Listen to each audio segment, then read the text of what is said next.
The rain pounded against the windows of Maxwell Thorne's modest home in Rockport, Maine, matching the storm of emotions in Alora's chest as she stared at the two men sitting across from her at the kitchen table. "You can't be serious," she whispered, her voice barely audible over the downpour. "Dad, tell me this is some kind of sick joke."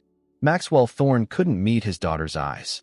His once distinguished features now appeared haggard, his hands trembling slightly as they rested on the table.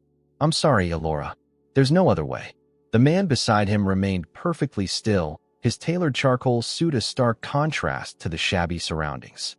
Asher Blackwood's steel-gray eyes assessed Alora with cold calculation, as if appraising a piece of artwork rather than a human being. "1 year of service to clear your father's debt," Asher stated, sliding a contract across the table. "You'll work exclusively for me at my estate in Newport. Your expertise in art restoration will be put to good use." Alora's fingers curled into fists. "And if I refuse? Your father owes me $8 million. I'll take this house, the gallery, everything. And I'll ensure he never works in the art world again." Asher's voice remained unervingly calm. "I believe he's also facing potential fraud charges that could send him to prison for quite some time." Maxwell flinched. Alora knew her father's gambling addiction had spiraled out of control since her mother's death 3 years ago, but she'd had no idea how deep the hole went. "You were his art consultant," Alora said, turning to Asher. "He helped build your collection. How can you do this?" A flicker of something, anger, perhaps, crossed Asher's face. "Your father tried to sell me a forgery 6 months ago. An amateur attempt at a Monet that cost me considerably in reputation when I nearly authenticated it for a client. Consider this arrangement my mercy." Maxwell's head dropped lower. "I was desperate, Alora. The collectors were closing in. I thought if I could just get one big score." Alora stood abruptly, walking to the window. The small lighthouse in the distance was barely visible through the storm. Just like her future had become suddenly obscured. At 22, she'd been planning to apply for a restoration position at the Metropolitan Museum of Art. Now this man was offering what amounted to indentured servitude. "What exactly would this service entail?" she asked, not turning around. "Nothing immoral, if that's what you're implying," Asher replied sharply. "You'll live at Blackwood Estate. You'll have your own quarters.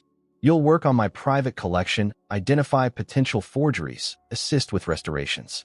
Your reputation in the local art community, despite your youth, suggests you have an exceptional eye." Alora finally turned, studying the billionaire. Asher Blackwood couldn't be more than 35, yet his presence commanded the room with an authority that seemed born from something darker than mere wealth. His perfectly structured face revealed nothing, but there was a tension in his jaw that hinted at carefully controlled fury. "My father needs psychiatric help," she said. "His gambling isn't just a bad habit. It's a disease." "The contract includes comprehensive treatment at the Hammond Clinic," Asher replied, "for the full year of your service." Alora's eyes widened slightly. The Hammond Clinic was the best addiction treatment center on the East Coast, and notoriously expensive. "Why would you do that?" "I prefer clean transactions, Miss Thorne. Your father gets treatment, his debts are erased. You provide skilled labor that would otherwise cost me a considerable sum. In 12 months, we part ways with no lingering obligations." Alora looked at her father, the man who had raised her alone after her mother had died in a car accident when Alora was just 5 years old. He'd given everything to provide for her, to nurture her talent. His recent mistakes couldn't erase a lifetime of love. "I need to read the contract first," she said. A ghost of a smile touched Asher's lips. "I expected nothing less."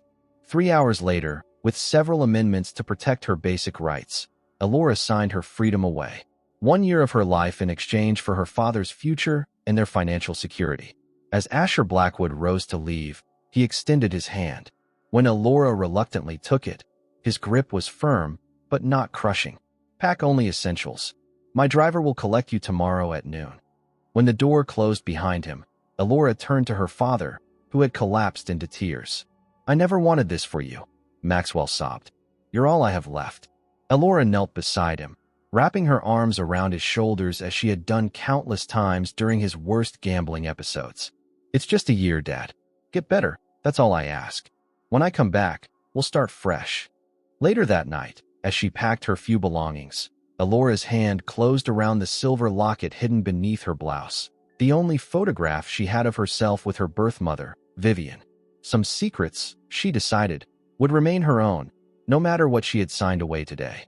The sleek black Bentley wound its way along the rocky coastline of Rhode Island, carrying Elora away from everything she had ever known. She sat rigidly in the back seat, refusing to make conversation with the driver, who had introduced himself simply as Kent. The manila envelope containing her contract felt heavy on her lap.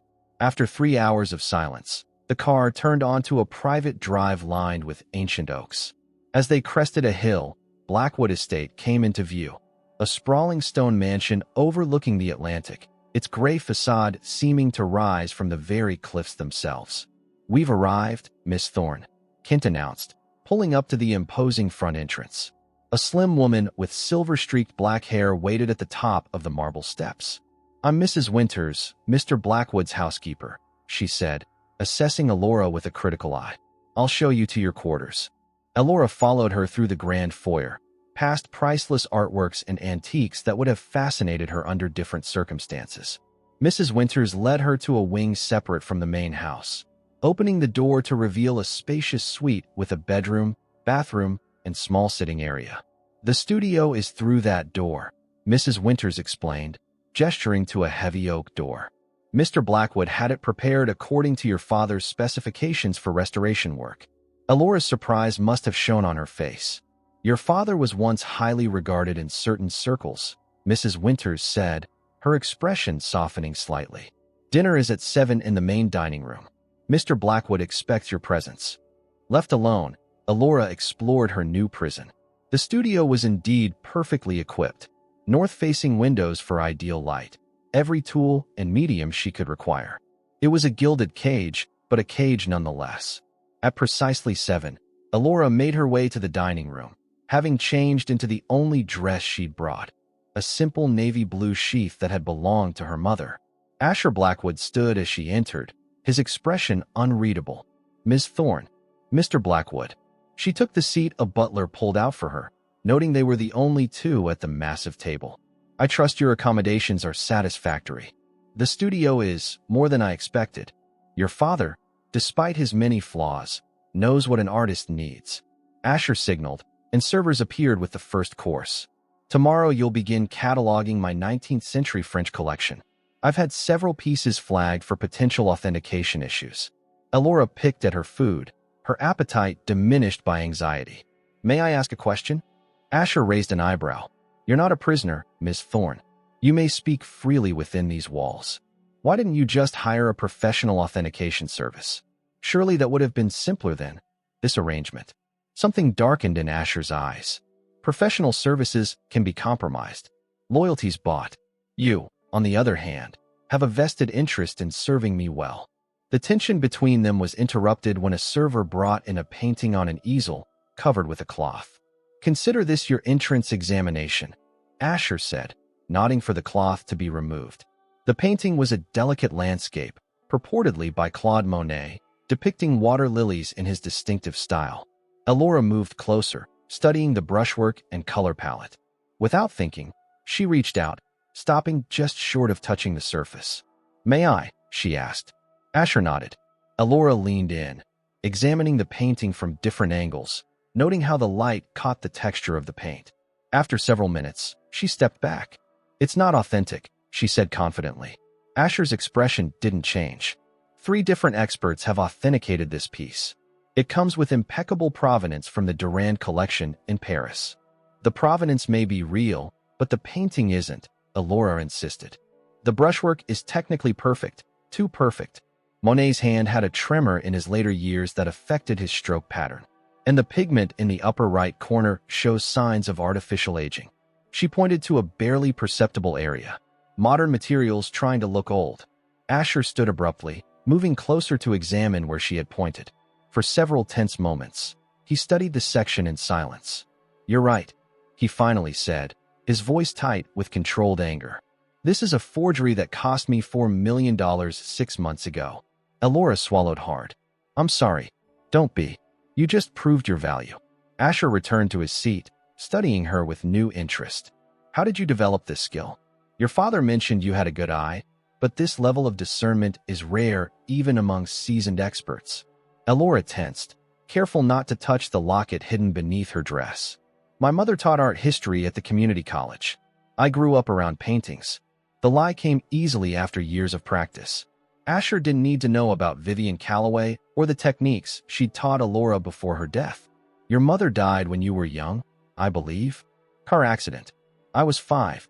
Asher's expression remained neutral, but something in his eyes suggested recognition of shared pain. My parents died when I was 16. The unexpected personal revelation hung in the air between them. Before Elora could respond, Asher continued, his tone businesslike once more. You'll start tomorrow at 9. Mrs. Winters will show you the gallery. I expect a preliminary report by the end of the week. As Elora left the dining room, she felt Asher's eyes following her.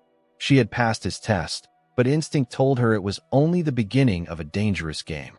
In her room, Elora finally allowed herself to cry, silent tears for the freedom she had sacrificed. Her phone buzzed with a text from her father. Made it to Hammond. The place is nice. I'll get better, Elora. I promise. She clutched the phone to her chest, drawing strength from the reminder of why she was here. 1 year. She could survive 1 year in this beautiful prison, under the watchful eye of her cold captor. Outside her window, the Atlantic crashed against the cliffs below, as relentless and unpredictable as the man who now controlled her fate. 2 weeks into her servitude at Blackwood Estate, Elora had established a routine. She spent her days in the vast gallery, methodically examining Asher's collection of 19th-century French art, documenting her findings in detailed reports that disappeared into his office each evening. Their interactions remained formal and brief, though she occasionally felt his gaze lingering on her when he thought she wasn't aware. Tonight was different. A violent nor'easter lashed against the windows as Elora worked late in the gallery, the chandelier casting dramatic shadows across the room. She startled when the heavy doors swung open, revealing Asher with an expression she hadn't seen before, something between anger and urgency. I need you to look at something, he said without preamble, gesturing for her to follow. He led her through a section of the mansion she hadn't explored, down a corridor lined with modern security features that seemed at odds with the historic architecture. At the end of the hall, he pressed his palm against a scanner, revealing a hidden elevator. Your security clearance doesn't extend to this part of the estate, he explained as they descended. What you're about to see doesn't leave this room. The elevator opened directly into a vault-like space with temperature and humidity controls more sophisticated than any museum Elora had encountered. In the center stood a single painting on an easel, illuminated by specialized lighting. La Promenade by Renoir. Elora whispered, recognizing the masterpiece immediately. But this is supposed to be in the Fitzwilliam Museum. Yes, Asher interrupted. That's where I purchased it from 3 years ago in a private sale. I loaned it back to them for continued public display. Elora approached the painting with reverence. It's stunning. Is it real? Asher's question cut through her admiration like a knife. She glanced at him sharply. What do you mean? I received information today suggesting several pieces I've acquired over the past 5 years are sophisticated forgeries, switched after authentication but before delivery. His jaw tightened. This painting was delivered to my custody yesterday for private exhibition next month. I need to know if it's the same piece I purchased. Elora turned to the painting, her training taking over. She spent nearly an hour examining every inch of the canvas, comparing it to high-resolution photographs Asher provided of the painting from the museum archives. It's authentic, she finally concluded. The craquelure patterns match the archival photos perfectly, and there are signature imperfections in the brushwork that would be nearly impossible to replicate. Some of the tension left Asher's shoulders. You're certain? Yes. Elora hesitated, then added, but there's something else. She pointed to an almost imperceptible mark in the corner of the canvas, a tiny symbol that resembled a stylized bird. This mark doesn't appear in any of the archival photos. Asher leaned in, his shoulder brushing against hers. What is it? I'm not sure, she said, ignoring the sudden warmth where their bodies had connected. It could be nothing, but what? Elora chose her words carefully. In the forgeries I've identified in your collection, I've noticed a similar mark, not identical, but with the same basic structure, almost like a signature. Asher's expression darkened. Show me. They returned to the main gallery where Elora retrieved her notes, spreading them across a table. She pointed to photographs she'd taken of 3 paintings she'd identified as forgeries. Here, here, and here. Small marks, easily overlooked, but definitely intentional. Asher studied the images, his face hardening into a mask of controlled fury. This isn't random. I'm being targeted. By whom?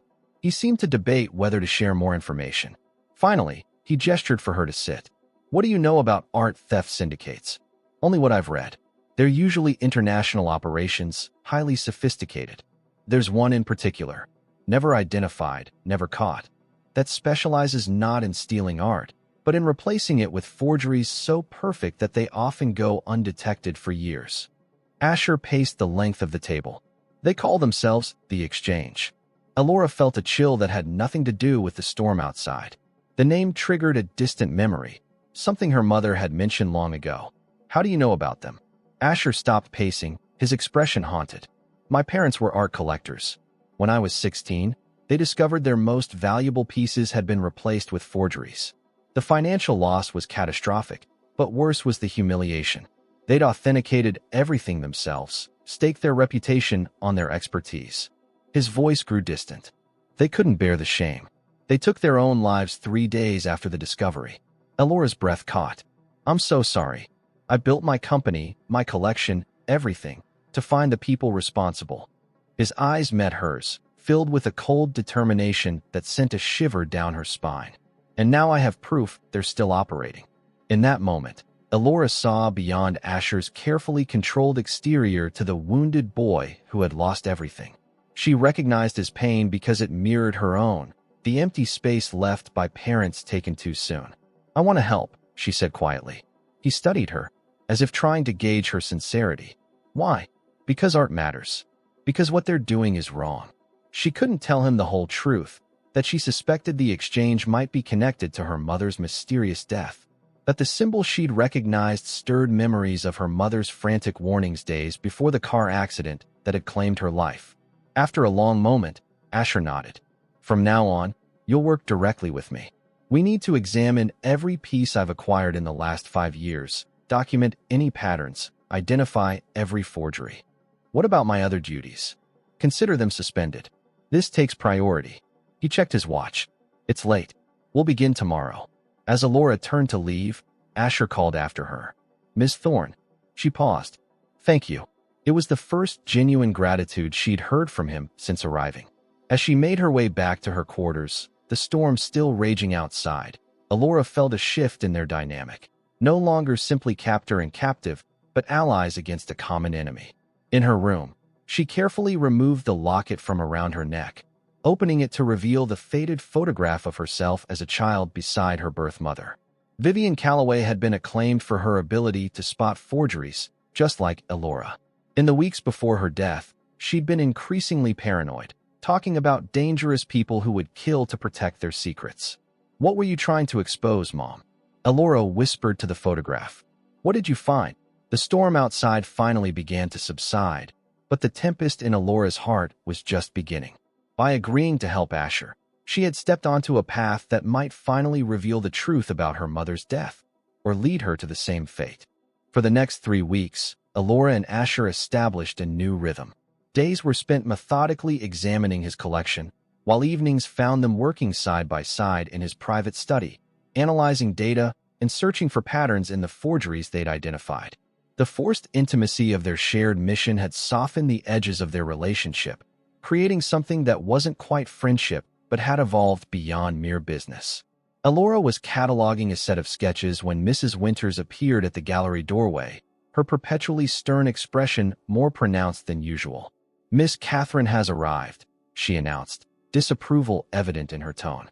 Mr. Blackwood requests your presence in the main hall. Elora's curiosity was piqued. In all her time at the estate, there had been no visitors, and Asher had never mentioned anyone named Catherine. When she reached the grand foyer, she found Asher engaged in tense conversation with a striking woman. Tall and elegant with auburn hair styled in an expensive cut, she exuded the confidence of someone accustomed to commanding attention. At Elora's approach, The woman's green eyes flicked toward her with cold assessment. "Ah, here she is," Asher said, gesturing Elora forward. "Elora Thorne, this is Catherine Sinclair, the chief curator of my collection and gallery. Catherine, Elora has been assisting me with some authentication issues." Catherine's perfectly shaped eyebrow arched slightly. "Authentication issues? I wasn't aware we had concerns." Her crisp British accent added an edge to her words. "I've been managing your acquisitions for 3 years without incident." "A preventative measure," Asher replied smoothly. "Ms. Thorne has a unique perspective." Catherine's smile didn't reach her eyes as she extended a manicured hand to Elora. "How fascinating. And where did Asher discover you, Miss Thorne?" "Maine," Elora answered simply, unwilling to elaborate on the circumstances that had brought her to Blackwood Estate. "Catherine has been in Europe for the past month," Asher explained, overseeing the acquisition of several pieces for the Blackwood Gallery opening in Manhattan. Catherine turned her attention back to Asher, stepping closer and placing a familiar hand on his arm. "Which reminds me, darling, we have so much to discuss." The Berlin collection exceeded expectations. Elora noticed the slight tension in Asher's jaw at the endearment, though his expression remained neutral. "We'll catch up over dinner. Mrs. Winters has prepared your usual suite." "Perfect." Catherine cast a dismissive glance at Elora. "I assume your assistant won't be joining us for dinner?" Before Asher could respond, Elora interjected. "I have work to complete in the gallery. Please don't let me interrupt your reunion." She retreated to the safety of the gallery, trying to ignore the uncomfortable knot in her stomach. Catherine's possessive manner toward Asher suggested a history between them, and her obvious disdain made Elora wonder what stories Asher had shared about her presence at the estate. Later that evening, as Elora was returning to her quarters after working late, she overheard voices from Asher's study. The door was slightly ajar, allowing Catherine's voice to carry clearly into the hallway. "Really? Asher, employing Maxwell Thorne's daughter? The man tried to sell you a forgery. Do you honestly believe she's trustworthy?"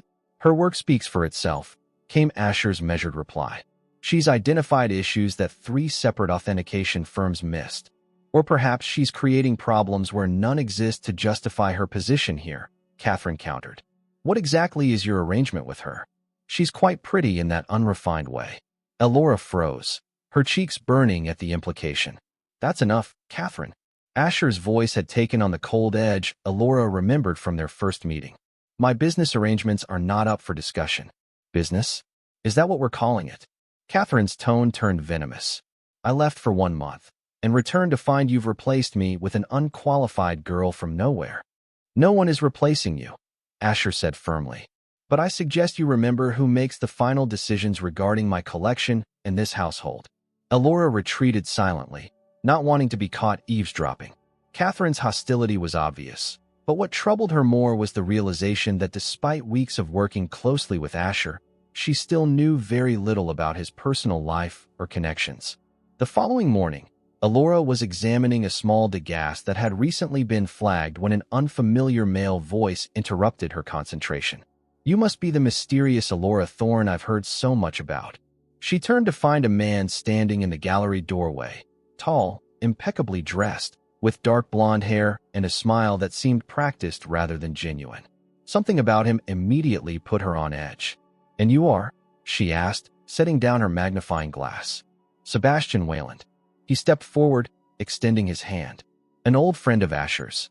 Catherine mentioned he had acquired a new expertise in residence. Elora shook his hand briefly, noting his firm grip and the calculating look in his pale blue eyes. "Mr. Blackwood and I have a professional arrangement." "Of course." Sebastian walked slowly around the gallery, examining pieces with the confidence of someone well-versed in fine art. "I understand you have quite the eye for forgeries. A rare talent." The way he emphasized rare made Elora uneasy. "Many people in the art world have developed that skill. Not like yours, from what I hear." He paused before the degas she had been examining. "Your mother taught you, didn't she? Before she died." Elora's hand instinctively went to her locket, then dropped when she realized Sebastian was watching her reaction closely. "My father was my primary influence." "Maxwell Thorne," Sebastian nodded. "A talented man before his difficulties. Though I've heard whispers that his daughter possesses skills that can't be explained by his tutelage alone." Before Alora could respond, Asher appeared in the doorway, his expression darkening at the sight of Sebastian. "Wayland, I wasn't aware we had an appointment." Sebastian turned with an easy smile that didn't reach his eyes. "I was in Newport for the regatta and thought I'd pay my respects. Catherine mentioned you were hosting a small gathering tonight for the gallery investors." "A private gathering," Asher emphasized, moving to stand near Alora in what felt like a protective gesture. Sebastian's gaze moved between them, his smile widening slightly. "Of course, I wouldn't dream of intruding. I simply wanted to meet the remarkable Ms. Thorne in person." He nodded to Alora. "Your reputation precedes you." "Does it?" she asked carefully. "I wasn't aware I had a reputation." "In certain circles," Sebastian replied cryptically. "Well, I won't keep you from your work. Until tonight, Asher." After he left, Alora turned to Asher. "Who is he?" "A competitor. We were at Yale together." Asher's expression was guarded. "Stay away from him, Alora. Wayland collects more than just art. He collects information, vulnerabilities, anything he can use to his advantage." "He seemed to know about me." "About my mother?" Asher's gaze sharpened. "What exactly did he say?" "He implied my skills came from her, not my father." Alora hesitated. "How would he know that?" "I don't know," Asher admitted, his brow furrowed. "But I intend to find out." The evening of the investors' gathering transformed Blackwood Estate from austere mansion to glittering social hub. Alora observed the proceedings from the periphery, feeling out of place among Newport's elite in her simple black dress, the only formal attire she had brought with her. Catherine moved through the crowd with practiced ease, her emerald gown drawing admiring glances as she played hostess, despite it not being her home. "You look uncomfortable." Asher's voice came from behind her, causing her to start slightly. "I am," she admitted. "This isn't exactly my scene." Asher handed her a flute of champagne. "You're doing fine. Just remember that half these people can't tell a Monet from a paint-by-numbers kit, despite their pretensions." The unexpected humor surprised her into a genuine smile. "Is that why you need me?" "To protect you from overpaying for sophisticated finger paintings." "Among other reasons." Something in his gaze made her pulse quicken, but before he could elaborate, Catherine appeared at his side, slipping her arm through his possessively. "Darling, the Wickhams are asking about the Barcelona acquisition." Her eyes flicked dismissively over Alora. "Perhaps your assistant could circulate with the champagne? We're running low on the east side of the ballroom." Asher's jaw tightened. "Alora is here as my guest, Catherine, not staff." He extracted his arm from Catherine's grasp and turned back to Alora. "Actually, there's someone I'd like you to meet." He guided her through the crowd with a light touch at the small of her back, leaving Catherine glaring after them. "You didn't have to do that," Alora murmured. "Yes, I did." His expression was unreadable. Catherine often forgets her position. She's an excellent curator, but she's not irreplaceable.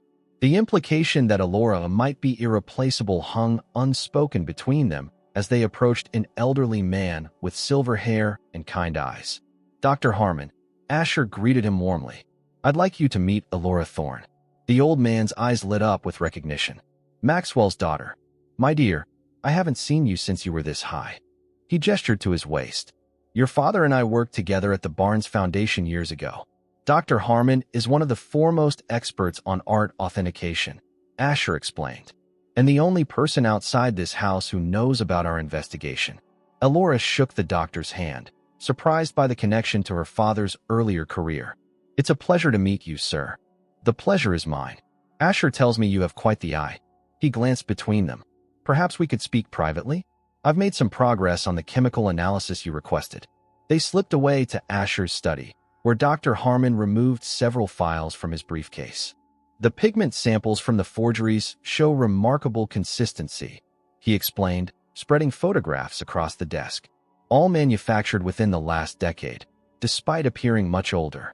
The technique used to artificially age them is sophisticated, nearly undetectable without molecular analysis." "How many people have access to this technology?" Asher asked. "Very few. I've narrowed it to 3 possible labs, all in Europe." Dr. Harmon hesitated. "There's something else. The binding medium contains a rare polymer that I've only seen once before, in a study I conducted 15 years ago for Vivian Calloway." Alora's hand instinctively went to her locket, but she caught herself, folding her hands in her lap to hide their sudden trembling. "Calloway?" Asher frowned. The contemporary artist who died in that car accident. The same, Dr. Harmon nodded. Brilliant woman. She was researching historical forgery techniques for a series she was creating. The polymer was part of her findings, something she discovered was being used by a modern forgery ring. Did she publish her research? Asher asked. That's the thing. She was preparing to, but died before completing it. There were rumors the accident wasn't entirely accidental. Dr. Harmon's expression grew solemn. Vivian had mentioned threats, people trying to suppress her findings. Elora felt the room spinning slightly, Dr. Harmon's words confirming suspicions she'd harbored since childhood. Her grip on her locket tightened through the fabric of her dress. The binding medium is virtually a signature, Dr. Harmon continued. If we could locate Vivian's research notes, we might identify who's behind these forgeries. Were her papers archived somewhere? Asher asked. Columbia University purchased most of her effects, but her most valuable research disappeared after her death. The old man sighed. Her daughter might know something, but she was just a child when Vivian died. No one seems to know what happened to her. Elora felt Asher's gaze shift to her, but she kept her expression carefully neutral despite the pounding of her heart. Thank you, Doctor, Asher said, walking him to the door. This gives us something to pursue. When they were alone, Asher turned to Elora. We should rejoin the party before our absence is noticed.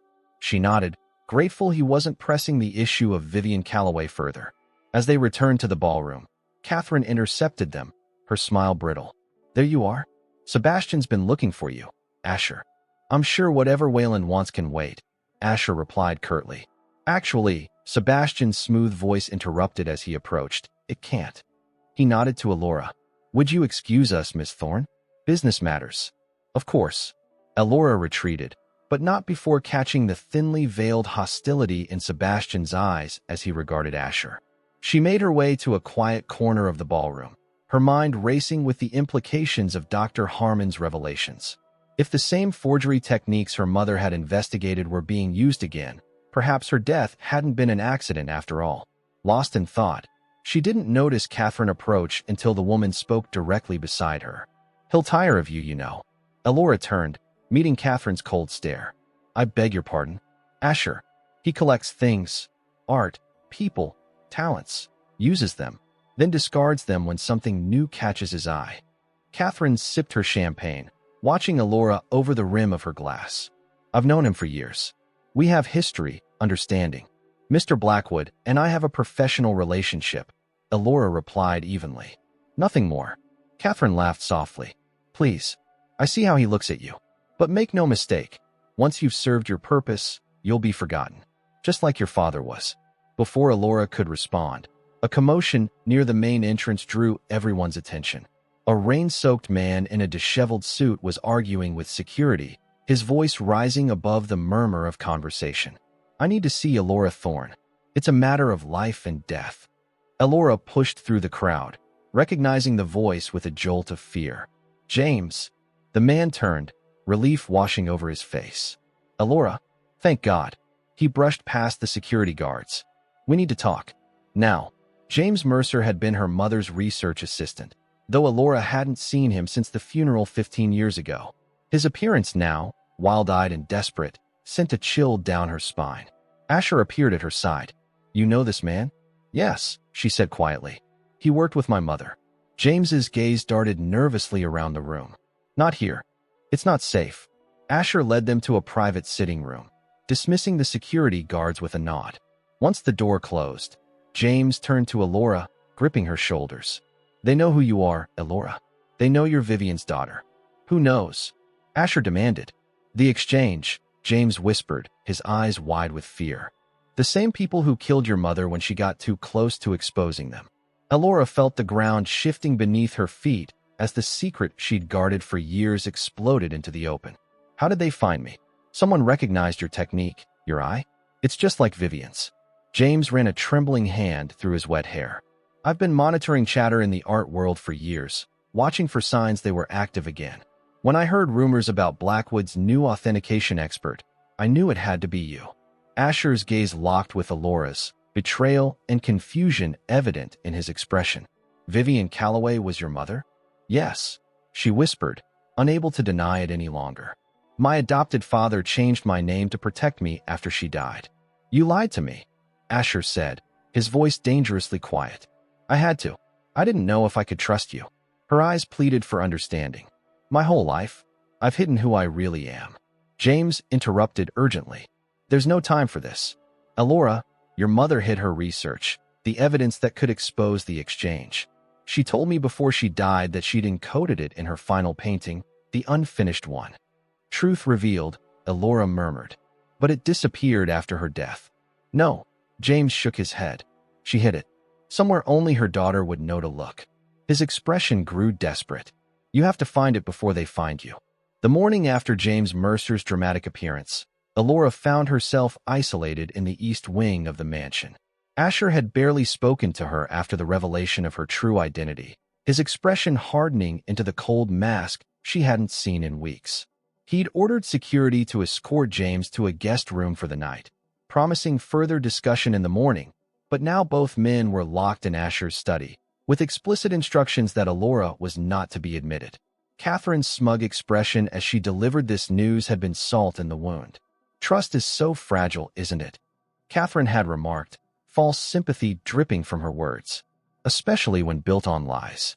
Elora paced her studio, anxiety gnawing at her. James's warning echoed in her mind. The exchange knew who she was.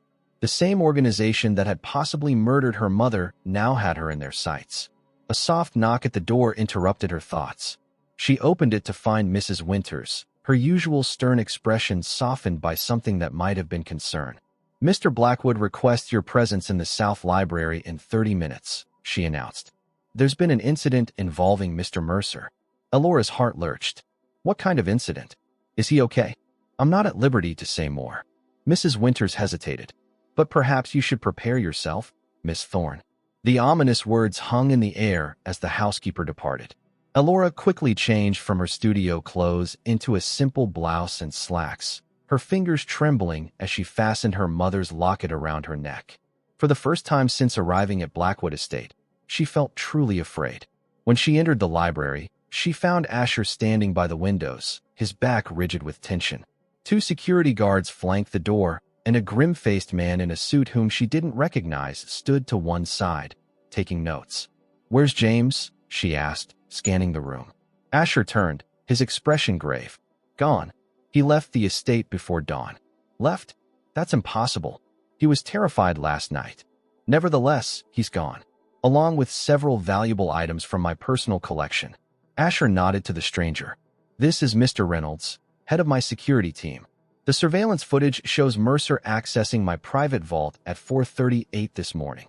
Reynolds stepped forward, displaying a tablet with grainy footage of a figure that did indeed resemble James entering a secured area with what appeared to be an access card.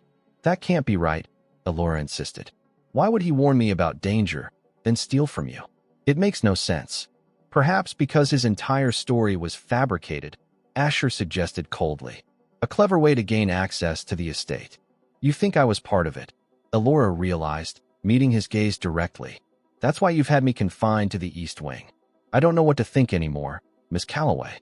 The formal use of her birth name cut deeper than she expected. You've lied about your identity from the beginning. To protect myself. And yet, hours after revealing your connection to Vivian Calloway, her former assistant breaches my security and steals valuable artifacts. Asher's voice remained dangerously controlled.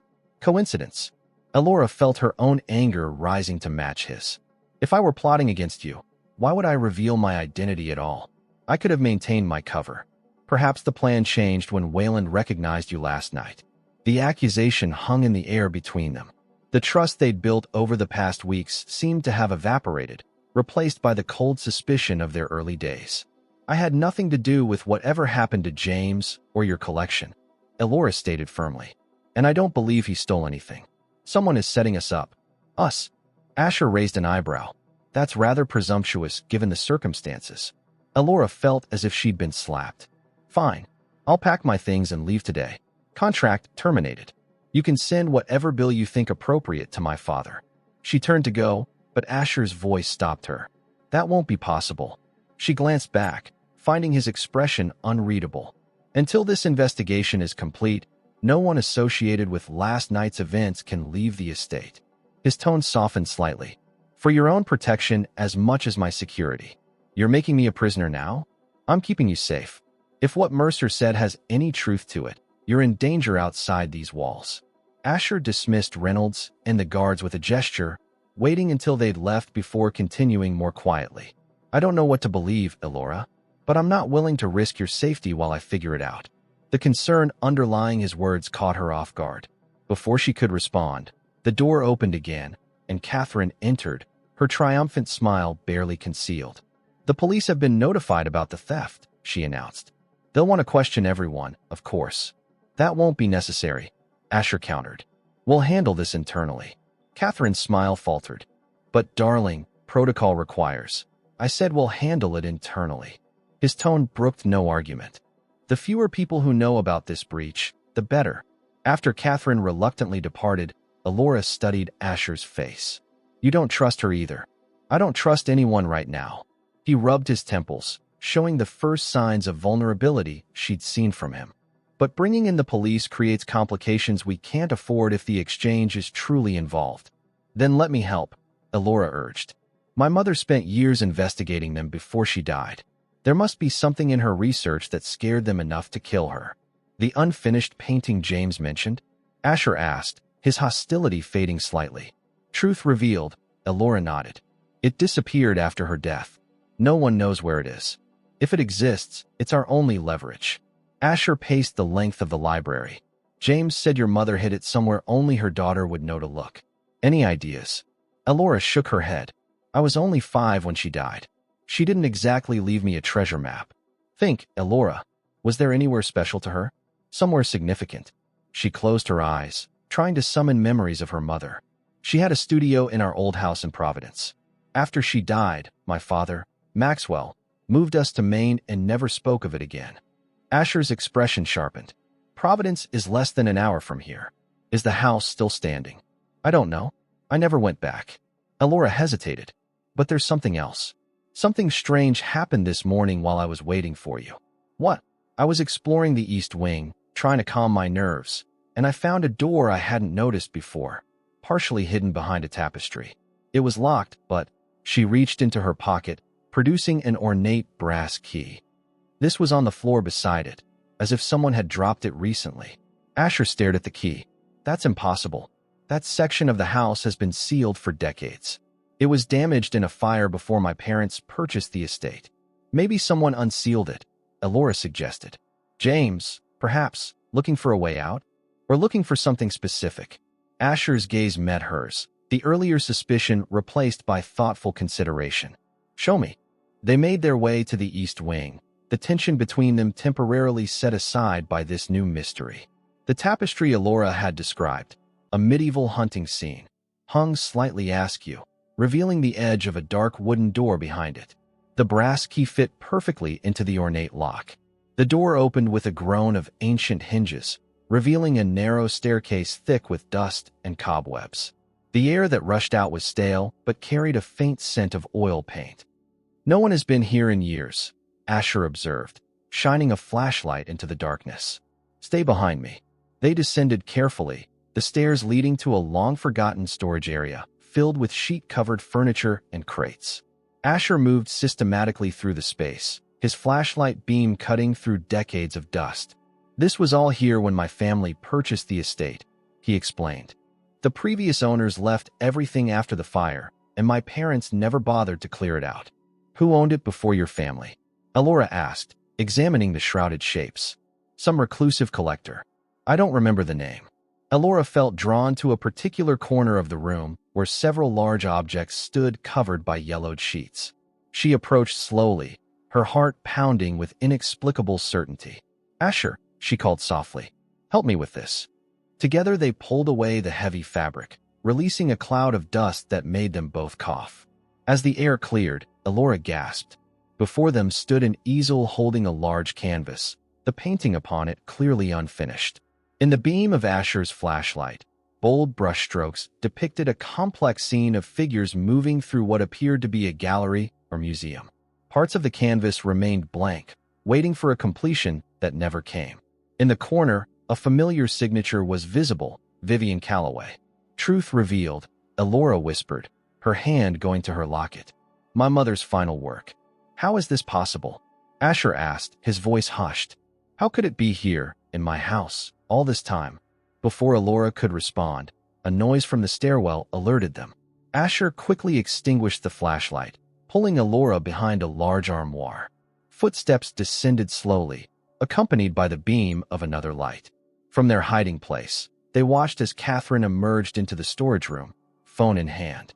I found it, she said into the device, her voice echoing slightly in the cavernous space. The Calloway painting is here, just where Maxwell said it would be. She paused, listening to the voice on the other end. No, they don't suspect anything yet. But we need to move quickly. The girl is asking too many questions. Another pause. Yes, I can handle Asher. Just make sure everything is in place for tomorrow night. As Catherine approached the painting, Elora felt Asher's hand close around hers in the darkness, a silent signal to remain absolutely still. His touch anchored her as the terrible truth became clear. Catherine was working with the exchange, and somehow, her father was involved. The painting that might hold the key to her mother's murder had been here all along, hidden in the very place Elora had been brought against her will. Nothing about her presence at Blackwood Estate was coincidental, and the danger was far closer than she'd imagined. They remained hidden until Catherine's footsteps faded up the staircase. When they were certain she was gone, Asher released Elora's hand and moved quickly to the painting. We need to get this somewhere safe, he whispered, carefully lifting the canvas from the easel. My private vault in the West Wing. Catherine doesn't have access. Elora followed him through a different exit from the storage room, an old servant's passage that connected to the main house through a series of narrow corridors. As they moved silently through the mansion, Elora's mind raced with questions. My father knew the painting was here, she murmured as they reached the secure wing. He must have hidden it when he worked for your family. Asher's expression was grim as he scanned his palm to unlock the vault. The question is why? And how is he connected to Catherine and the exchange? Inside the high-tech vault, Asher placed the painting on an examination table, activating specialized lighting that illuminated every detail of Vivian's unfinished masterpiece. Elora leaned close, studying her mother's work with new eyes. The painting depicted an elegant gallery opening, with figures positioned throughout the space in what appeared to be mundane interactions. But as Elora examined it more carefully, patterns emerged, subtle connections between figures, exchanges happening in the background, symbols hidden in the architectural details. It's a code, she breathed. The entire painting is a visual map of the exchange's operations. Can you decipher it? Maybe with time. She pointed to several figures in the foreground. These must represent key players. My mother was documenting the network, who was involved, how they operated. Asher's phone vibrated with an incoming call from Mrs. Winters. He answered, listening intently, his expression darkening further. Sebastian Whalen just arrived unannounced, he reported after hanging up. With 4 associates he claims are art authenticators interested in the collection. It's happening now, Elora realized. They're making their move. We need to get you out of here. Asher moved to a wall panel, revealing a hidden safe. He removed a slim case, opening it to reveal a handgun which he tucked into his jacket. There's a boathouse on the eastern shore. Through the vault's emergency exit, follow the path through the woods. I'll meet you there when I can. I'm not leaving you to face them alone, Elora protested. This isn't negotiable, Asher said firmly. They want the painting, and you. If they get either, we lose everything. His expression softened as he added, I've already lost too much to these people. I won't lose you too. Before she could argue further, the vault's security system flashed a warning. Attempted override at the main entrance. Go, Asher urged, securing the painting in a protective case. Now, reluctantly, Elora moved toward the emergency exit, but paused at the threshold. Asher, if anything happens. It won't, he cut her off, his eyes meeting hers with fierce determination. Trust me, Elora. She made her way through the underground passage that led to the cliffs. Above her, storm clouds gathered over the Atlantic, mirroring the darkness that had descended on Blackwood Estate. The narrow path to the boathouse was slick with sea spray, forcing her to move carefully along the rocky coastline. The small structure appeared abandoned, but as Elora approached, The door opened to reveal Mrs. Winters. Mr. Blackwood suspected this might happen, the housekeeper explained, ushering her inside where emergency supplies waited. He's had contingencies in place since you identified the first forgery. You knew about the exchange? I've worked for the Blackwood family for 30 years, Miss Thorne. I was here when Asher's parents discovered they'd been deceived. Her stoic expression cracked slightly. I was the one who found them after they took their own lives. You've been helping him all this time, Elora realized. As I'm helping you now. Mrs. Winters handed her a satellite phone. The authorities have been alerted. Help is coming. A sudden explosion from the direction of the mansion made them both rush to the window. Smoke billowed from the west wing where the vault was located. No, Elora whispered, her heart constricting with fear. Asher. She started toward the door, but Mrs. Winters blocked her path. You can't go back there. I have to. Elora pushed past her. He's facing them because of me, because of my mother's painting. She raced back along the cliff path, the wind whipping her hair as rain began to fall. When she reached the edge of the grounds, she saw figures moving through the smoke. Sebastian Whalen directing men carrying what appeared to be the protective case containing her mother's painting. Behind them, 2 men dragged a struggling figure. Asher, blood streaming from a wound on his temple. Without thinking, Elora ducked behind ornamental hedges, moving closer to the scene. She could hear Sebastian giving orders to load everything into waiting vehicles. What about Blackwood? One man asked. Bring him, Sebastian replied coldly. We need to know what he's discovered. The girl too, when you find her. As they forced Asher toward a black SUV, his gaze swept the grounds, seeming to search for something or someone. Though his face was bloodied, his eyes remained defiant. In that moment, Elora made her decision. She couldn't abandon him, just as he hadn't abandoned her when he discovered her true identity. Whatever came next, they would face it together. 1 year later, the newly renovated Blackwood Gallery in Manhattan gleamed under September sunshine. The exhibition space buzzed with anticipation as New York's art elite gathered for the most anticipated showing of the season. Truth revealed: the legacy of Vivian Calloway. Elora stood in a private room behind the main gallery, making final adjustments to the centerpiece of the exhibition, her mother's painting, now completed by her own hand. The past year had transformed both the canvas and her life in ways she could never have imagined on that rainy night in Maine when Asher Blackwood had first entered her world. Nervous? Asher asked, appearing in the doorway.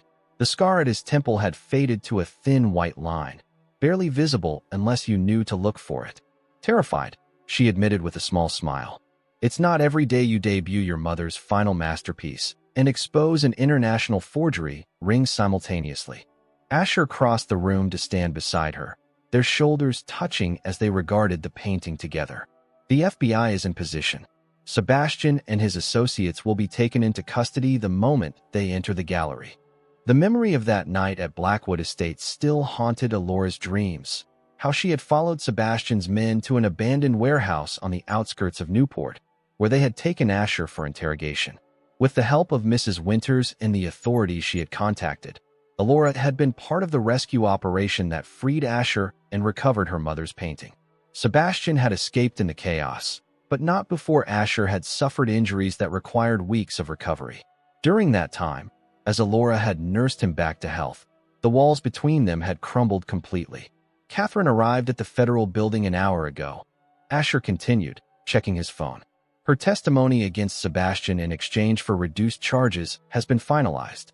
Elora nodded, remembering the shock she'd felt upon learning the full extent of the conspiracy. Catherine had been working with the exchange for years, helping Sebastian target wealthy collectors, including the Blackwoods. Her position as Asher's curator had been the perfect cover to authenticate forgeries and substitute them for real masterpieces. The most painful revelation had been her father's involvement. Maxwell Thorne had indeed hidden Vivian's final painting at Blackwood Estate years ago when he worked for Asher's parents, but not to protect it. He'd been part of the exchange then, tasked with ensuring the incriminating evidence never saw the light of day. His later attempt to sell Asher a forgery had been a desperate effort to regain favor with Sebastian after years of exile from the organization. Have you spoken with your father? Asher asked gently, knowing the weight this question carried. Yesterday, Elora replied. The doctors say his progress at Hammond has been remarkable. He'll be released next month. She touched the canvas lightly, tracing her mother's signature beside her own where she had completed the work. He wants to make amends, somehow. And you? I'm not ready to forgive him yet, but I'm trying to understand. She turned to face Asher fully. People do desperate things when they're broken. He took her hand, his thumb brushing over the simple platinum band on her finger, his grandmother's ring, which he had given her 3 months ago on the cliffs behind Blackwood Estate, where they had first begun to trust each other. "It's time," he said softly. "They're waiting." Together they walked into the main gallery where distinguished guests mingled beneath spectacular lighting. The crowd parted as they approached the covered centerpiece, murmurs of anticipation rippling through the space. Asher stepped onto a small platform, drawing all eyes to him as the room fell silent. "Thank you all for coming to this landmark exhibition," he began, his voice steady and clear. "Many of you knew Vivian Calloway as a brilliant artist who tragically left us too soon. What you may not know is that her final work was not just art, but evidence, a visual documentation of corruption that has plagued the art world for decades." He gestured to where FBI agents stood discreetly positioned around the perimeter of the room. "Tonight, with the cooperation of federal authorities, we are not just revealing a masterpiece, but bringing to justice those who have undermined the integrity of art itself." His gaze swept the crowd, lingering momentarily on several figures who suddenly appeared uncomfortable. But beyond justice, tonight is about legacy, about how truth, once hidden, finds its way into the light through the most unexpected channels. Asher extended his hand toward Alora, inviting her to join him. As she stepped onto the platform, a hush fell over the audience. "Art has value beyond price tags and provenance," Asher continued. "Its true worth lies in how it connects us to something greater than ourselves, to beauty, to history, to each other." His eyes never left Alora's face as he spoke. "In this past year, I've learned that the most valuable treasures aren't those we lock away in vaults, but those we let into our hearts." The raw emotion in his voice sent whispers through the crowd, many of whom had known Asher only as the cold, calculating businessman who had built an empire from his parents' ashes. "When my parents died, I closed myself off from everything except vengeance and acquisition," he admitted. "I began collecting art not for its beauty, but as a weapon to find those who had destroyed my family. What I never expected was that my greatest find would not be a painting, but the woman who taught me to see again." Alora felt tears threatening as Asher turned to fully face her, taking both her hands in his. "Alora Thorne Calloway came into my life as part of a transaction, an arrangement born of desperation and suspicion. But as I watched her more closely, I discovered her true worth had nothing to do with her exceptional talent or famous lineage." His voice softened, meant only for her, though the microphone carried it throughout the hushed gallery. It was her courage, her integrity, her capacity for forgiveness even toward those who had taken everything from her. He gestured to an assistant, who handed him a small remote. "So before we unveil this extraordinary painting, before we close this chapter of deception and begin a new one of transparency, I want to mark another beginning." With a press of the button, a section of the gallery wall slid open, revealing a previously hidden space. Inside stood a group of young people, diverse in age and background, all looking somewhat nervous but excited. "I present to you the first class of the Calloway Blackwood Foundation for Arts Education," Asher announced. "Young artists who, like Alora once was, have extraordinary talent but limited resources. They will receive full scholarships, mentorship, and the opportunity to study with masters in their fields." A spontaneous round of applause broke out. As it faded, Asher turned back to Alora, his public mask dropping completely to reveal the man only she had come to know. "My parents died believing they had lost everything of value," he said quietly. "I nearly made the same mistake. But you showed me that true worth isn't measured in millions or masterpieces." He squeezed her hands gently. "It's measured in second chances, in healing, in love that transforms even the darkest places." Together, they turned to the covered painting and, with a synchronized movement, revealed Truth Revealed to the world, a testament to justice, legacy, and the redemptive power of love that had brought light to both their shadowed lives. 5 years after the Calloway exhibition, Blackwood Estate had transformed from an isolated fortress to a vibrant haven for artists. The once formal gardens now featured sculpture installations, while studios dotted the grounds where young talents worked under dappled sunlight. The mansion itself had been reimagined, its west wing converted into dormitories for resident artists, its ballroom a performance space, its galleries open to the public on weekends. Elora stood on the cliffs overlooking the Atlantic, her hands resting protectively over her swollen belly. At 7 months pregnant, she had finally learned to slow down, if only slightly. The foundation she and Asher had built now supported over 100 young artists annually, with alumni beginning to make significant impacts in galleries and museums worldwide. "I thought I'd find you here," Asher's voice called from behind her. He approached with their 3-year-old daughter, Vivian, perched on his shoulders. The little girl's dark curls and serious gray eyes were pure Blackwood, but her independent spirit was all Callaway. "Down, Daddy," Vivian commanded, scrambling to reach her mother once Asher set her on the ground. She pressed her small hands against Elora's stomach. "Is brother awake?" "He's doing somersaults," Elora laughed, guiding her daughter's hand to where the baby kicked vigorously. "Must take after his big sister." Asher wrapped his arms around them both, resting his chin on Elora's head. The board meeting went well. Maxwell's proposal for the rehabilitation program was approved unanimously. Elora nodded, conflicted emotions washing over her as they always did at the mention of her father. After completing his treatment at Hammond, Maxwell had dedicated himself to creating art therapy programs for recovering addicts. His efforts to make amends, while never erasing the past, had gradually rebuilt a relationship with his daughter, different from before, but honest in a way it had never been. "He'll be pleased," she said softly. "It means a lot to him." James called from Paris. Asher continued, referring to James Mercer, who had been found a week after the Newport incident, drugged and abandoned by Sebastian's men.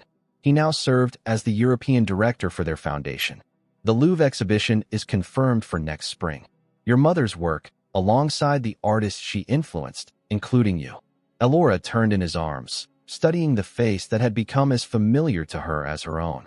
The cold mask he had worn when they first met was gone, replaced by laugh lines around his eyes and an openness that still sometimes surprised her. "Did you ever imagine this?" she asked. "That night, when you came to collect your debt from my father, did you ever think we'd end up here?" "Never," he admitted with a smile, brushing a strand of hair from her face. "I thought I was acquiring an asset. Instead, I found my redemption." They walked back toward the house hand in hand, Vivian running ahead to greet Mrs. Winters, who had officially retired 3 years ago, but somehow still managed the household with her characteristic efficiency. In the distance, cars began arriving for the evening's event, the annual gala benefiting victims of art fraud. Sebastian Wayland remained in federal prison, but new schemes emerged regularly, and their foundation had expanded to include resources for collectors and artists who had been deceived. As twilight settled over Blackwood Estate, lights came on throughout the grounds, illuminating pathways where once there had been shadows. Inside the grand entrance hall, Elora paused before the painting that had changed everything. Truth Revealed, now permanently installed where all visitors could see it. Beneath Vivian Callaway's signature and her own, Elora had added an inscription when the painting was finally completed. "The true worth of art lies not in its price, but in its power to transform darkness into light." Words that had proven true not just for the painting, but for the lives it had forever changed.